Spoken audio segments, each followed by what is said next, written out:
সংহতিৰ প্ৰক্ৰিয়াকৰণ সংহতিৰ ক্ষেত্ৰত যোগ বিয়োগ আদিৰ প্ৰক্ৰিয়াৰ সহায়ত দুটা সংহতিৰ পৰা এটা নতুন সংহতি পোৱা ব্যৱস্থাটোৱে হৈছে সংহতিৰ প্ৰক্ৰিয়াকৰণ সংখ্যাৰ গাণিতিক প্ৰক্ৰিয়াত প্ৰয়োগ কৰা যোগ বিয়োগ পূৰণ আদি পদ্ধতিৰ দৰে সংহতি ক্ষেত্ৰতো বিভিন্ন ধৰণৰ পদ্ধতি ব্যৱহাৰ কৰা হয় যেনেকৈ সংহতিৰ মিলন সংহতিৰ ছেদন অসংলগ্ন সংহতি সংহতি অন্তৰ আৰু পৰিপূৰক সংহতি Set operations means mutual application or use of certain existing sets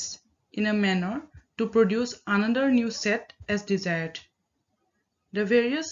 set operations that are usually performed in the set theory are explained.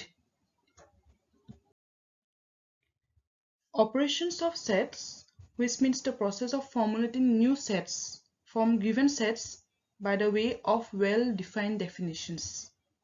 Operations of sets can be well understood with the help of Venn diagram. Venn diagram was first introduced by Leonhard Euler and later on it was developed by John Venn, a British mathematician.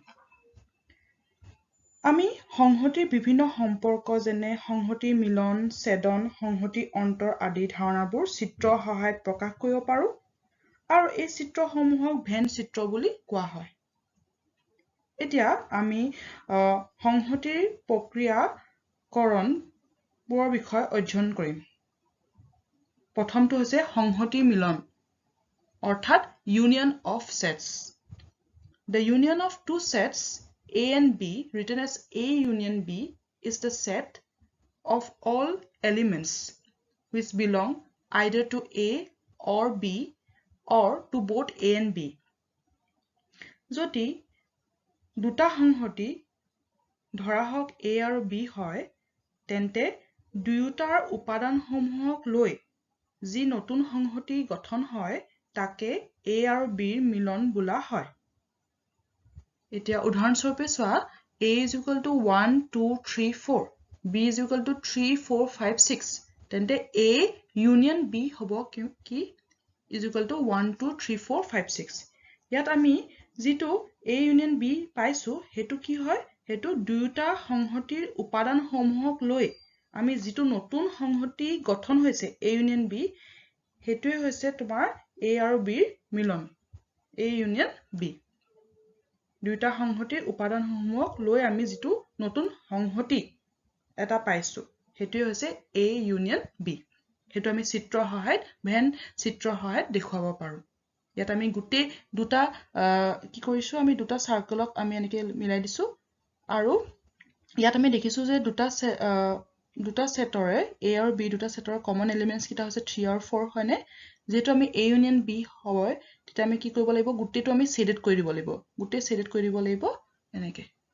এতিয়া আমি properties of union of set বিষয় অধ্যয়ন কৰিম সংহতি মিলনৰ ক্ষেত্ৰত আমি কিছুমান কথা মন কৰিবলগীয়া কথা কিছুমান ধৰ্ম আছে এইবোৰৰ বিষয়ে আমি এতিয়া অধ্যয়ন কৰিম প্ৰথমটো হৈছে যে A union ব্ৰেকেটত B union C is equal to A union B union C এটো যদি আমাক এই ধৰ্মটো বা এই প্ৰপাৰ্টিটো আমাক প্ৰুফ কৰিবলৈ হলে আমি কি কৰিব লাগিব আমি উদাহৰণ ল'ব লাগিব যেনেকৈ প্ৰথমতে আমি কি কৰিব লাগিব left hand side is equal to right hand side proof কৰিবলৈ কাৰণে আমি লেফট হ্যান্ড সাইডত আমি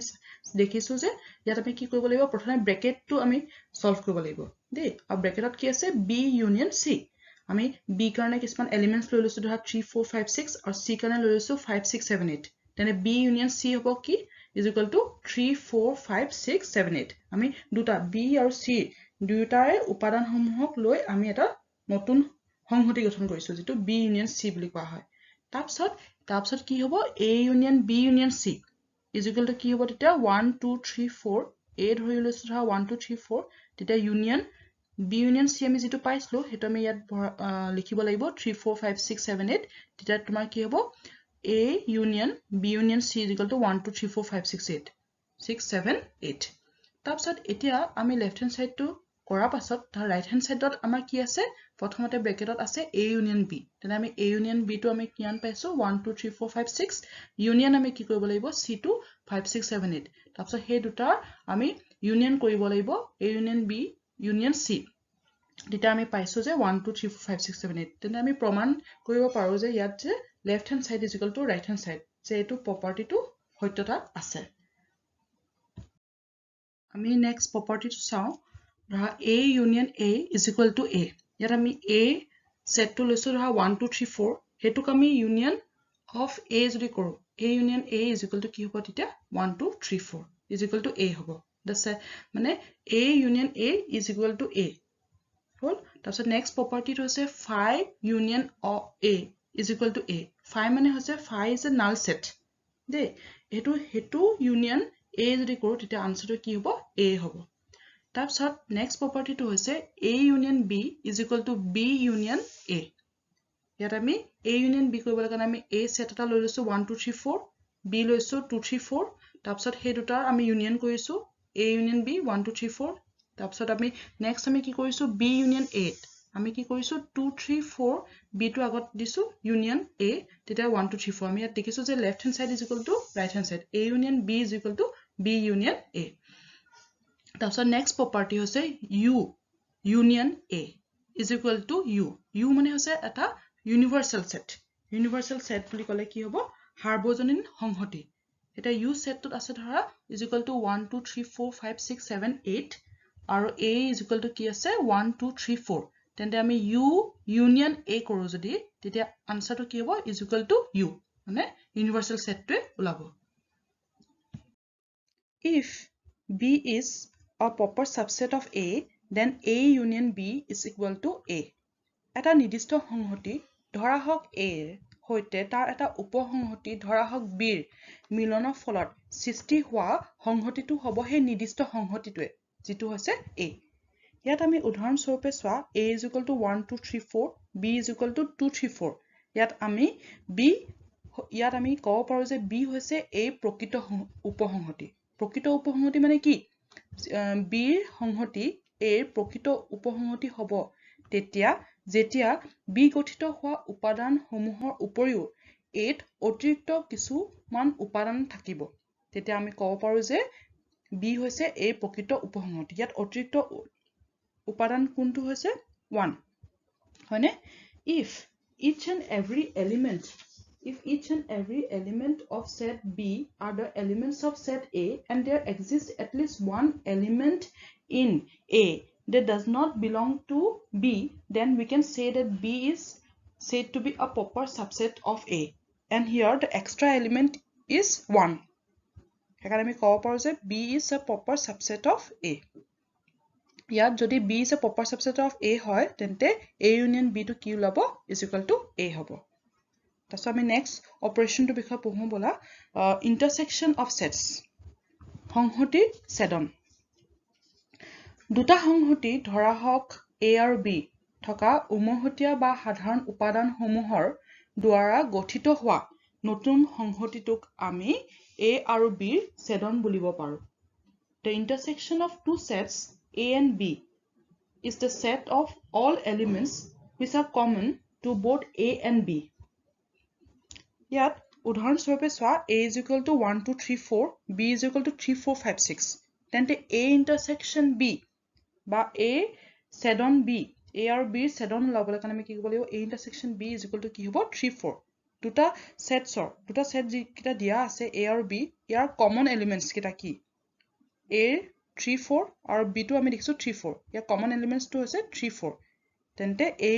intersection B is equal to কি হ'ব 3 4 হেতু আমি চিত্ৰ সহায়ত বা ভেন চিত্ৰ সহায়ত আমি দেখুৱাব পাৰো ইয়াৰ আমি দুটা সেট A আৰু B দুটা জয়েন কৰিছো আৰু ইয়াত যেটো কমন এলিমেন্টস সেই কমন এলিমেন্টটো আমি ছেডেড কৰি দিছো দিছানে নীলা ৰঙত আমি ছেড কৰি দিয়া হৈছে A intersection B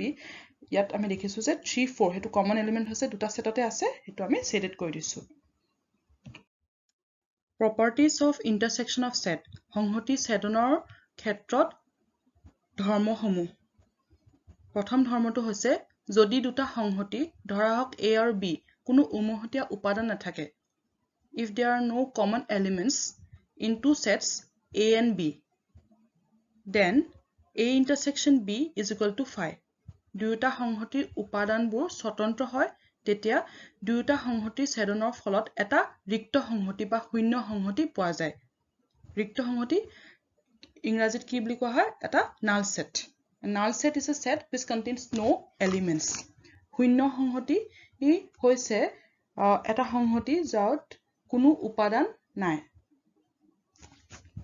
ইয়াত a is equal to 1 2 b is equal to 3 4 ইয়াত আমি দেখিছো যে দুটা সেটত কোনো ধৰণৰ উমহতীয়া উপাদান নাই it does not contain any common elements so a intersection b is equal to 5 আমি এই দুটাৰ ছেদন কৰি যেটো পাম হেতু হৈছে 5 মানে কোনো ধৰণৰ কমন এলিমেন্টস নাই কাৰণ এটা নাল সেট পাম যত কোনো ধৰণৰ এলিমেন্টস নাথাকে তাৰপিছত a intersection 5 is equal to 5 কোনো এটা অৰিক্ত সংহতিৰ লগত ৰিক্ত সংহতিৰ ছেদন কৰিলে আমি এটা ৰিক্ত সংহতি পাম মানে a এটা অৰিক্ত সংহতি তাৰ লগত যদি আমি ৰিক্ত সংহতি বা শূন্য সংহতিৰ লগত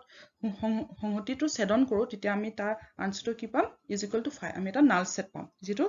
কোনো ধৰণৰ কমন এলিমেন্টস নাথাকে আৰু তাৰ পৰা আমি যেটো এটা সেট পাম হেতুটা নাল সেট বা ৰিক্ত সংহতি বা শূন্য সংহতি পাম আৰু থাৰ্ড প্ৰপাৰ্টিটো হৈছে if b is a proper subset of a then a intersection b is equal to b ইয়াত a is equal to 1 2 3 4 b is equal to 2 3 4 a ইয়াত b হৈছে প্ৰকৃত ইয়াত b হৈছে প্ৰকৃত উপসংহতি a b হৈছে a প্ৰকৃত উপসংহতি কাৰণ ইয়াত a এটা এক্সট্ৰা এলিমেন্ট আছে হেতু হৈছে 1 হয়নে এখানে আমি ক'ব পাৰো যে ইয়াত b থকা গুটিখিনি এলিমেন্টস 8 আছে কিন্তু 8 এটা এক্সট্ৰা এলিমেন্ট আছে হেকানে আমি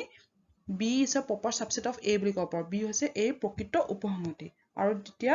তেন্তে কি হ'ব a intersection b is equal to কি হ'ব 8 1 2 3 4 intersection 2 3 4 আৰু is equal to ইয়াত কমন এলিমেন্টস কিটা কি হয় 2 3 4 is equal to b এটা সাৰ্বজনীন সংহতি ধৰা হওক u আৰু তাৰ অন্তৰ্গত কোনো এটা নিৰ্দিষ্ট সংহতি ধৰা হওক a ছেদন হলে গঠিত হোৱা সংহতিটো হ'ব সেই নিৰ্দিষ্ট সংহতিটোৱে মানে u হৈছে এটা ইউনিভাৰ্সাল সেট 1 2 3 4 5 6 আৰু তাৰে এটা নিৰ্দিষ্ট তাৰে অন্তৰ্গত এটা নিৰ্দিষ্ট সংহতি ধৰা হওক a is equal to 1 2 3 তাৰ আমি যদি ইন্টাৰসেকশন কৰো ছেদন কৰো তেতিয়া আমি কি পাম 1 2 3 ইন্টাৰসেকশন 1 2 3 4 5 6 ইয়াত আমি কমন এলিমেন্টস কিটা কি হয় দুটা সেটত উমহতীয়া যি কিটা উপাদান আছে 1 2 3 হয়নে which is equal to a তাৰছত next প্ৰপাৰ্টিটো সোৱা a intersection a is equal to a একে সংহতি ধৰা হওক a ৰ হৈতে সংহতিটোৰ ছেদন হলে সেই সংহতিটোকে পোৱা যায় a হৈছে a intersection a is equal to a is equal to 1 2 3 আমি intersection 1 2 3 যদি কৰো is equal to 1 2 3 which means we'll find the